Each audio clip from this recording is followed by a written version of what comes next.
Comme vous le savez, dans la tradition de nos terroirs, l'émotion dicte sa loi, qui est celle du silence. Et c'est très difficile de s'y conformer lorsqu'on attend de vous l'expression d'une parole. N'ayant pas le choix, je compte sur votre indulgence. Mais vous comprendrez les merveilleux souvenirs encore vivaces qui ont émaillé mon passage lors de la fondation de cette jeune université et qui m'habitent. Les 1000 jours passés ici à Bombay sont sans nul doute l'un des plus beaux moments de ma vie professionnelle, où j'ai eu le bonheur de rencontrer et de travailler avec des femmes et des hommes d'une qualité rare, pour semer ensemble, au cœur du Bawol, une graine de lumière, comme on l'appelait. Voyez-vous, 10 ans déjà, que de chemin parcouru pour entretenir la flamme ardente. En foulant ce matin la terre de l'université, je me revois et je nous revois avec la passion de la jeunesse, débroussailler, planter, arroser, organiser, pour accueillir les enfants du pays et créer un nouveau pôle d'espérance.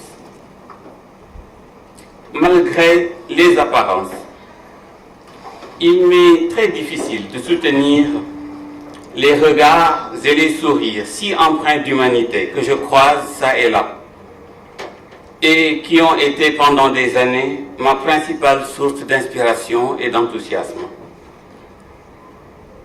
Mes pensées vont naturellement, et ils le comprennent aisément, à toutes les feuilles des plantes et des arbres que vous avez aidé à pousser dans cet environnement de défi. Et je voudrais, au travers d'elles, rendre hommage à toutes les personnes de tous horizons qui ont planté un jour chacune un arbre dans cette université, avec une mention spéciale à l'équipe des vaillants jardiniers et horticulteurs qui, sous le soleil généreux de Bombay, ont imprégné cette terre de leur sueur sacrée. Laissez-moi alors vous dire, avec des mots certes humides, toute ma fierté et mon admiration pour cette talentueuse équipe de pionniers, héros anonymes, sans l'engagement et l'abnégation de laquelle nous n'aurions jamais rêvé tenir un jour un colloque dans cette enceinte. Monsieur le directeur de l'UFR, économie, management et ingénierie juridique, chers collègues, je suis très touché par votre marque d'attention si fraternelle qui puise sa chaleur dans les traditions académiques authentiques. Rien dans mes compétences ne justifie un tel honneur que celui de prononcer la conférence inaugurale de ce colloque qui réunit des sommités du droit de la décentralisation de notre pays et d'ailleurs, à l'instar du professeur Ismaïla Madior Fall et du doyen Babali Sall, et tant d'autres experts, assumant mon insuffisante culture à la matière, j'ai délibérément opté de l'aborder sous le prisme de la prospective, en essayant de me projeter au-delà de l'acte 3. Je me souviens qu'en 1996, j'avais fait un peu pareil à Saint-Louis et je retrouve aujourd'hui avec beaucoup de plaisir dans l'acte 3 des recommandations qu'on avait formulées à l'époque. Ce n'est pas une provocation, c'est juste une invite pour évoquer avec vous la question transversale de la gouvernance numérique et de la décentralisation territoriale. Oui, au-delà de l'acte 3. Mais rassurez-vous, je cherche simplement à attirer votre attention sur la dynamique de progrès qui caractérise la marche de l'homme vers son développement. Marcher, dit Larousse, c'est se déplacer en mettant un pied devant l'autre. Ma réflexion se veut le pied que l'on met devant l'autre, que symbolise l'acte 3 de la décentralisation. Penser au-delà de l'acte 3, dont la mise en œuvre vient à peine de commencer, c'est en effet vouloir tenir compte de la marche rapide du monde depuis la révolution numérique. Le monde a changé autour de nous. Nous qui vivons désormais dans la société de l'information et l'économie du savoir. L'humanité est à l'ère de la civilisation numérique, laquelle se manifeste dans la forte dépendance de notre mode de vie et de nos perceptions, de nos modes de pensée et de nos façons de vivre, de notre sécurité et de notre prospérité. Tout cela dépend aujourd'hui des technologies de l'information et de la communication. Il s'agit là d'un phénomène global à dimension planétaire qui ne laisse indifférente aucune personne, aucune société, aucune organisation publique, privée ou sociétale. Les TIC ne cessent de se massifier et de se diversifier, amplifiant le décloisonnement des sphères publiques et privées, le décloisonnement de la pensée et de l'action, mais aussi le décloisonnement des territoires. L'avenir des territoires ne peut plus se penser en dehors du cyberespace.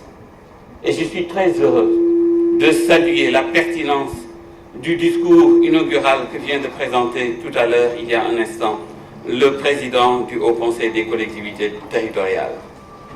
Ce cyberespace est vu comme un espace de communication qui est constitué par l'interconnexion mondiale d'équipements de traitement automatisé de données numériques, mais aussi celle des personnes, des organisations et aujourd'hui des objets. Dans ce contexte, la fracture numérique se creuse au détriment des territoires de l'intérieur, en se banalisant à l'instar de la pauvreté.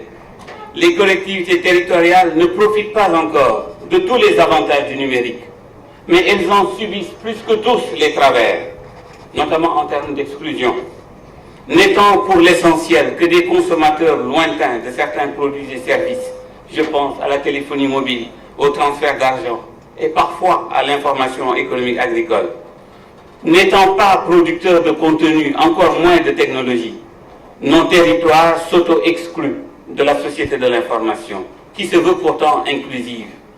Ils ne participent que de façon très marginale à l'économie du savoir et sont quasiment absents de la chaîne de valeur des services numériques. À cela s'ajoute la non prise en compte de l'émergence de la cybercitoyenneté et de la mutation profonde qui affecte les systèmes démocratiques, évoluant de la représentation que nous tous nous connaissons avec nos représentants vers la démocratie participative directe que facilitent les technologies de l'information et de la communication. Il n'est alors point surprenant de constater l'insuffisante place réservée au numérique aujourd'hui dans la politique de décentralisation du Sénégal, cristallisée dans l'acte 3. D'où l'intérêt majeur, à travers ce colloque, d'initier une réflexion sur la gouvernance numérique et la décentralisation territoriale. Il est clair, chers collègues, que le numérique n'est pas la seule transformation qui affecte l'évolution de l'État. Le XXIe siècle entérine sous nos yeux la remise en question profonde de l'État dans ses principales figures, l'État-nation, l'État-centre, l'État-sphère publique et l'État analogique sont tous soumis à rude épreuve, respectivement, par les mouvements que vous connaissez et vous vivez, la globalisation, la décentralisation, la privatisation et la digitalisation. Sur le plan théorique, les fondamentaux de la science juridique sont en pleine mutation, ce qui déconcerte les juristes les plus subtils, contraints de gérer encore les multiples tensions entre la matière et l'immatériel, entre l'analogique et le numérique, entre la propriété et les usages, entre l'écrit sur support papier et l'écrit électronique, entre le temps passé, le temps réel, voire le temps fractal, les actes juridiques et les données numériques, les faits juridiques et la connexion, le territoire et le cyberespace, et j'en passe. La liste pourrait être très longue. Si dans ce domaine, le cadre juridique est utile et nécessaire, il doit toutefois être précédé par une réflexion stratégique et prospective au service d'une conception endogène du développement durable à l'échelle locale. Cette réflexion devra nécessairement être enrichie, comme le rappelait tout à l'heure Monsieur le Recteur, par une approche interdisciplinaire, aujourd'hui facilitée à l'ère de la coproduction scientifique par les outils de l'intelligence collective et connective. Comme nous y invitent les organisateurs du colloque, il convient de dépasser, je les cite, les démarches parcellaires sur des questions qui touchent au développement territorial et d'aller au-delà des frontières socio-professionnelles, statutaires et disciplinaires pour amorcer des actions inclusives et qui rallient bailleurs, universitaires, hommes politiques, journalistes, leaders communautaires, population, etc. Fin de citation. Autrement dit, chers collègues, il ne s'agit point d'une simple juxtaposition de logiques disciplinaires, souvent dogmatiques, mais d'une intégration raisonnée de la pluralité des perspectives. À l'aune de ce paradigme, deux questions majeures nous interpellent, et il est possible de les inviter dans vos réflexions. Quelle gouvernance numérique pour les territoires? Quelle stratégie pour la transformation digitale des territoires?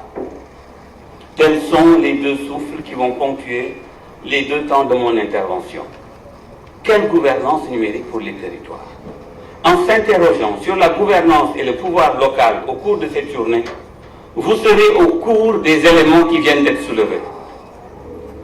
Le concept de gouvernance territoriale devra être révisité au moment où de véritables gouvernements locaux sont à gestation, ça et là dans le monde, accompagnant le mouvement des villes numériques intelligentes. Il s'agira alors de poser un regard critique sur la pertinence et la cohérence des politiques publiques en matière de gouvernance territoriale, au regard des enjeux actuels mais aussi futurs.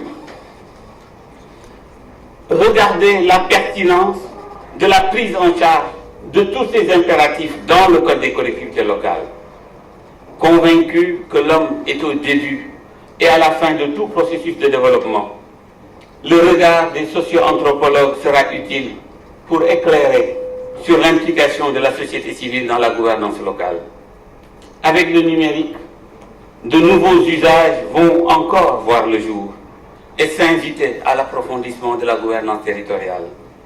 Dans cette dynamique de développement des territoires, il devient plus que jamais crucial de voir dans le territoire non pas simplement une zone géographique, mais un espace de projet. Nous perdions la semaine dernière notre collègue de philosophie, le professeur Aminata Diaw Cissé, à qui je dédie cette communication.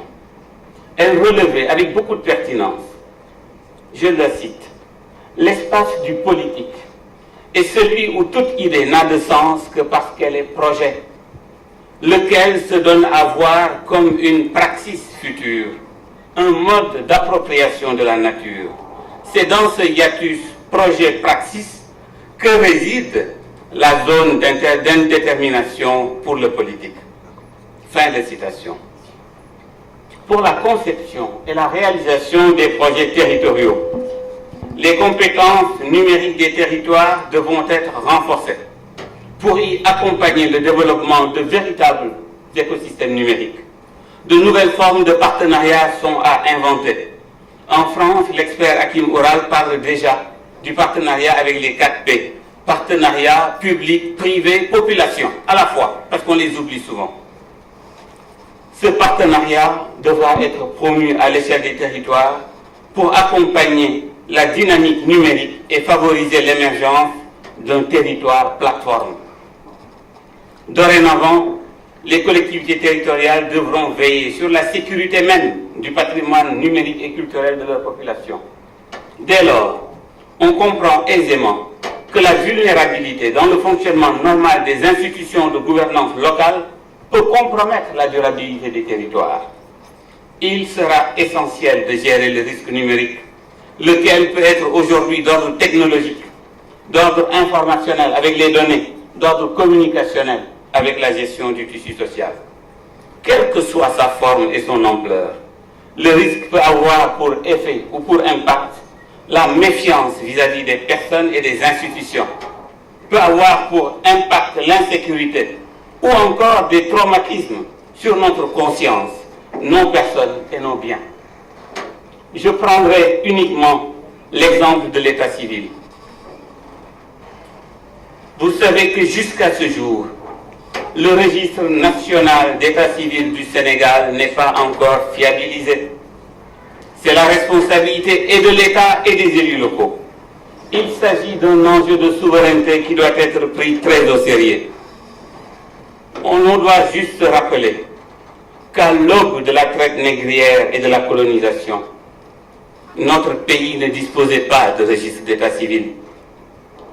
Les 20 millions d'Africains qui ont été déportés n'avaient pas de pièce d'état civil. Aujourd'hui, en 2017, notre registre national est encore en cours de construction.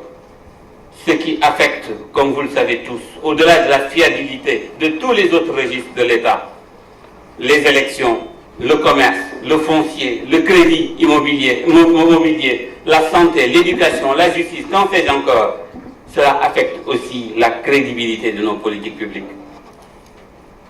Sur le plan de la santé ou de l'éducation, les collectivités territoriales peuvent améliorer la situation grâce au numérique, en s'investissant dans la connexion du haut débit pour permettre à leur population d'accéder notamment à la télémédecine ou à la formation à distance.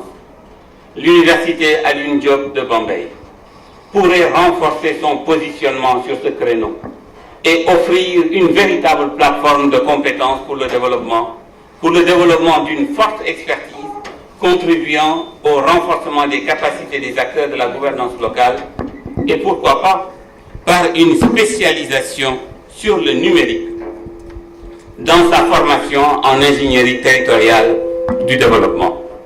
Ainsi se dessinera naturellement le réseau des acteurs, chercheurs et décideurs en développement et gouvernance des territoires. Mesdames, Messieurs, avec cette orientation se profile un réel besoin de transformation digitale des territoires. C'est le deuxième temps de mon propos. Quelle stratégie pour la transformation digitale de nos territoires? La transformation digitale des territoires s'analyse comme le processus de la gouvernance numérique et de l'engagement numérique orienté vers le développement territorial, le management et le financement des territoires. À partir d'une approche transversale de la territorialité, il est question de concevoir des politiques d'aménagement durable du territoire en œuvrant à la résorption des disparités dans l'accès des populations à des services de base de qualité, au nombre desquels figure aujourd'hui, au même titre que l'eau et l'énergie, l'accès au très haut débit.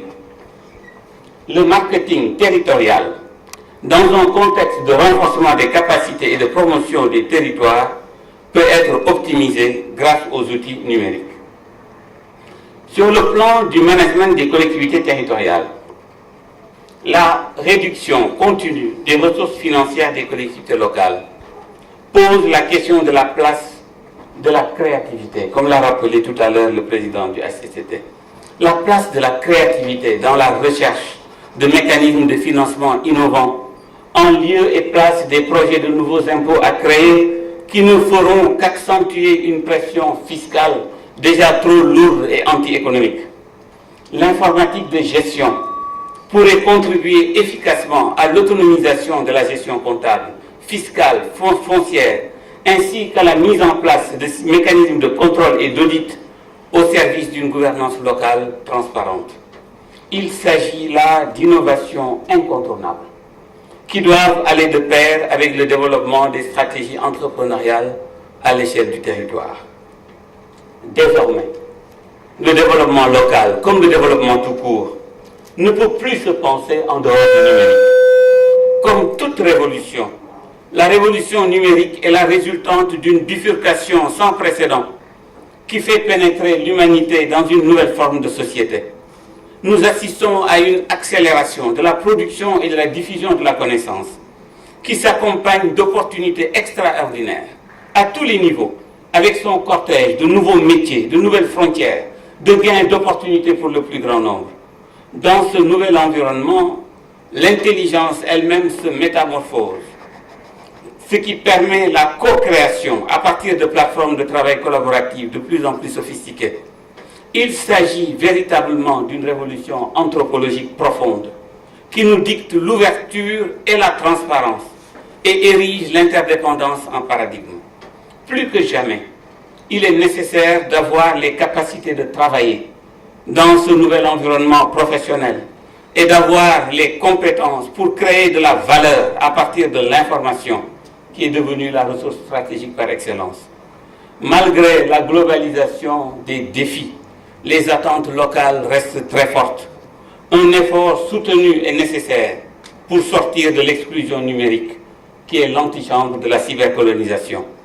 Cette question fondamentale qui touche à la souveraineté numérique devrait être très prise au sérieux par les États africains dont la résilience semble retardée par la profondeur des balafres que les vicissitudes de l'histoire ont inscrits de manière subliminale dans la conscience de leur population. Le décloisonnement numérique de nos organisations et sociétés passera notamment par l'accès au très haut débit qui permet d'offrir des services de qualité supérieure, la création de plateformes robustes, la participation effective aux transactions électroniques, la production et la diffusion de contenus, ainsi que la production technologique et l'industrialisation, pourquoi pas. Ces éléments devraient être systématisés dans une vision prospective à long terme, en apprenant, comme nous y invite Gaston Berger, à voir loin, large et profond, prendre des risques et penser à l'homme. Nous pourrions nous projeter dans notre pays à l'horizon 2060, l'année du centenaire de l'indépendance du Sénégal, et construire une vision pour un futur choisi dans l'intérêt des générations actuelles et futures. Sur la base d'une telle vision, enrichie par une éthique responsable, des politiques de transformation digitale des territoires seront élaborées pour faire du numérique le fer de lance du développement endogène de nos sociétés. Dans une dynamique de mutualisation conforme à l'esprit de la solidarité africaine et au moment où les territoires, nos territoires, sont traversés par la fibre optique et les espaces par les signaux de connexion, des compétences numériques devront être reconnues et transférées aux collectivités territoriales, aussi bien en ce qui concerne les services que les usages. Il ne s'agit pas d'une simple question d'encadrement du numérique ou d'acquisition de matériel informatique pour accompagner la transformation structurelle de la société par le numérique. Il faut prendre la mesure de l'impact du numérique dans tous les domaines de la vie économique et sociale. En d'autres termes, le numérique devrait irriguer toutes les politiques publiques territoriales. Dans le même sillage, il est important de promouvoir à l'échelon territorial pertinent la mise en œuvre de services publics numériques en mode cloud communautaire. L'Agence de l'informatique de l'État, qui dispose déjà d'un réseau de fibre optique de 4500 km et qui n'est utilisé qu'au 1/6 ou au 10e, pourrait accompagner cette transformation digitale et offrir dans le même temps des boutiques d'applications thématiques utilisable par chaque collectivité territoriale. Il appartient aux acteurs de la gouvernance territoriale d'être davantage conscients de l'enjeu stratégique que représente aujourd'hui la donnée. Elles doivent se préparer pour être à même de répondre aux enjeux de la gestion des importants volumes de données, les données massives et ouvertes, et d'en extirper de la valeur ces données produites par des acteurs de toutes origines et qui aujourd'hui sont dans la nature. Les données produites par les universités, les collectivités locales, les ONG, les entreprises privées, les associations et même les citoyens. Et dans tous les domaines, la culture, le tourisme, le développement économique, la recherche, la mobilité, le social. Comme le relève à juste titre l'expert oral, l'absence de prise en compte, je le cite, du numérique peut en effet entraîner un véritable choc de gouvernance, préjudiciable à l'équilibre de notre société démocratique, à une délégitimation des élus et au final une disruption politique. Pour prévenir de tels chocs, il est impératif d'accompagner le changement en organisant les conditions de la transition vers la gouvernance numérique des territoires. À l'aune de l'imaginaire africain, ce mouvement vers le numérique réactualise les rites initiatiques de passage dont la systématisation par Arnold van Gennep nous a permis de mieux percevoir les phases des rites initiatiques que sont la séparation, la transition et l'incorporation. C'est cette démarche si africaine qui a inspiré William Bridge, l'auteur de Transition de vie, qui propose en matière de conduite du changement de respecter le rituel africain, de considérer qu'il y a une fin, la fin d'une époque, qu'il y a une zone neutre et un nouveau départ. Comme du temps de la révolution industrielle, l'imprimerie avait supplanté l'architecture. Aujourd'hui, le numérique ouvre une nouvelle ère qui marque également la fin des positivismes basés sur la réalité analogique. Voyez-vous, chers amis, nous sommes au milieu du gué, en zone neutre. C'est le point mort. C'est ce qui vous offre une occasion unique pour vous interroger sur les véritables finalités des politiques territoriales. Il faudra éviter de déborder sur l'ancienne situation, parce que du point de vue de la prospective, la fin de l'acte 3 est déjà actée. C'est à nous d'œuvrer pour que la zone neutre puisse déborder sur la nouvelle situation, parce que le nouveau départ, la gouvernance numérique, n'est pas encore intervenu dans nos esprits. Une chose est certaine, la résistance au changement est inopérante en cas de changement de paradigme. Et notre histoire regorge malheureusement de plusieurs illustrations où l'échec a été la seule récompense offerte aux résistants. En acceptant de conduire avec lucidité le Sénégal vers l'acte 4 de la décentralisation, votre colloque marquera sans nul doute un tournant dans l'approfondissement de la gouvernance dans notre pays. Le professeur Ismaël Madior Fall est là, un des acteurs principaux de l'acte 3. Ce sont des juristes de cette nature dont on a besoin, qui voient l'acte 2, qui l'approfondissent et posent un acte 3. Il a joué sa partition. Vous, aujourd'hui, c'est à vous de jouer la vôtre en intégrant le numérique. Au cas contraire, que je ne souhaite pas, il sera rien d'autre qu'un colloque de plus venu s'ajouter aux reliques du passé. Monsieur le recteur, Monsieur le Président, Mesdames, Messieurs, chers collègues, vous l'aurez compris, notre monde s'est radicalement transformé. Aucun territoire ne peut réussir seul dans cette nouvelle aventure, car l'interconnexion a scellé notre interdépendance. Désormais, la paix et la prospérité de l'humanité sont fonction de la place que l'on accorde au numérique. Tel est notre nouveau défi. Pour le relever, il nous faut accepter de changer, c'est-à-dire d'ouvrir notre esprit au processus irréversible de digitalisation généralisée du monde. Autrement dit, il nous faut oser être différents, oser remettre en question les pratiques et les habitudes qui nous ont aidés à réussir dans le passé et ouvrir le vrai débat.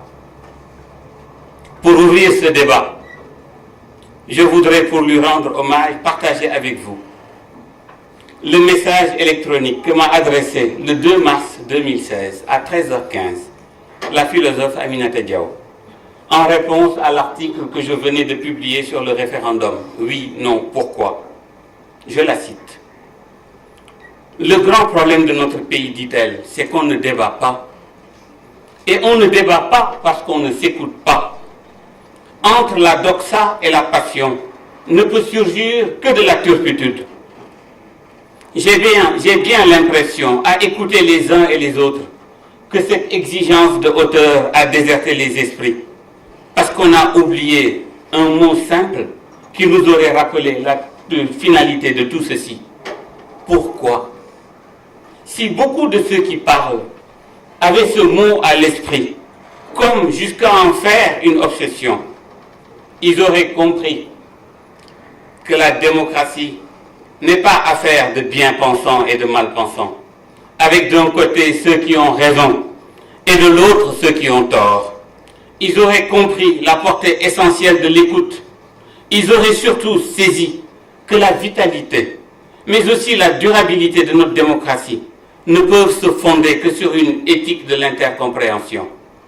Comment avancer, dit-elle, derrière des dogmes déjà établis et vouloir prétendre à une validité universelle? Comment pouvons-nous savoir ce que nous devons faire en tant que communauté s'il n'y a pas ce désir, voire cet impératif d'intercompréhension? Nous avons oublié que le consensus n'est pas un rapport de force, mais une construction. La passion nous a tellement aveuglés que nous avons oublié pourquoi tout ceci. Consolider la démocratie, les vraies finalités, fortifier notre République pour pouvoir avoir un lait. Il me semble que c'est cela notre responsabilité devant l'histoire. Transmettre des institutions viables aux générations futures et leur laisser une culture démocratique exemplaire. Fin de citation. Avec ce rappel qui sonne comme un testament, vous constatez, mesdames, messieurs, que Birago Diop a encore raison. Ceux qui sont morts ne sont jamais partis. Ils sont dans l'ombre qui s'éclaire et dans l'ombre qui s'épaissit. Les morts ne sont pas sous la terre. Ils sont dans l'arbre qui frémit. Ils sont dans le bois qui gémit. Ils sont dans l'eau qui coule. Ils sont dans l'eau qui dort. Ils sont dans la case. Ils sont dans la foule. Ils sont dans votre colloque. Je voudrais vous prier de prolonger encore votre silence d'1 minute pour éclairer sa mémoire et célébrer son retour au silence de l'éternité. Je vous remercie.